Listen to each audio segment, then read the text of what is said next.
بسم اللہ الرحمن الرحیم۔ حدیث نبوی۔ فرشتے کن کے لیے رحمت کی دعا کرتے ہیں؟ باجماعت نماز کا انتظار کرنے والوں کے لیے، اگلی صفوں میں نماز ادا کرنے والوں کے لیے، صفوں میں مل کر کھڑے ہونے والوں کے لیے، صف کی دائیں جانب کھڑے ہونے والوں کے لیے، نماز سے فارغ ہو کر جائے نماز پر بیٹھنے والوں کے لیے، روزے کے لیے سحری کھانے والوں کے لیے، مریض کی عیادت کرنے والوں کے لیے اور لوگوں کو خیر بلائی کی تعلیم دینے والوں کے لیے۔ رسول اللہ صلی اللہ علیہ وسلم نے ارشاد فرمایا، اے لوگو، اسلام کو عام کرو اور رشتہ داروں کو ملا کرو اور کھانا کھلاؤ اور رات کو نماز پڑھو اس حال میں کہ لوگ سوئے ہوئے ہوں، تم جنت میں سلامتی کے ساتھ داخل ہو جاؤ گے۔ رسول اللہ صلی اللہ علیہ وسلم نے ارشاد فرمایا، قیامت کے روز زکوٰۃ ادا نہ کرنے والوں کا مال و دولت گنجا سانپ یعنی انتہائی زہریلا بنا کر ان پر مسلط کر دیا جائے گا، جو انہیں مسلسل ڈستا رہے گا اور کہے گا کہ میں تیرا مال ہوں، میں تیرا خزانہ ہوں۔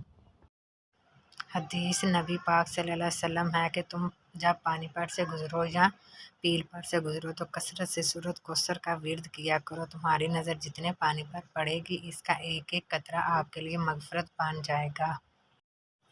حضرت انس رضی اللہ تعالیٰ عنہ سے روایت ہے کہ ایک آدمی نے نبی کریم صلی اللہ علیہ وسلم سے اتنی بکریاں مانگی جس سے دو پہاڑوں کا درمیانی فاصلہ بڑھ جائے۔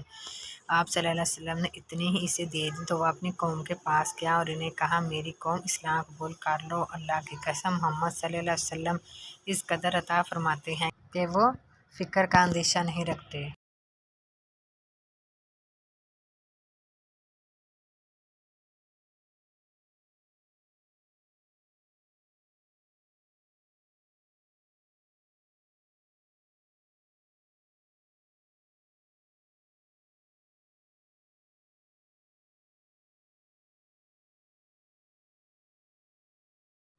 حضرت انس بن مالک رضی اللہ تعالیٰ عنہ بیان کرتے ہیں کہ ایک بوڑھا آیا، وہ نبی کریم صلی اللہ علیہ وسلم سے ملنا چاہتا تھا۔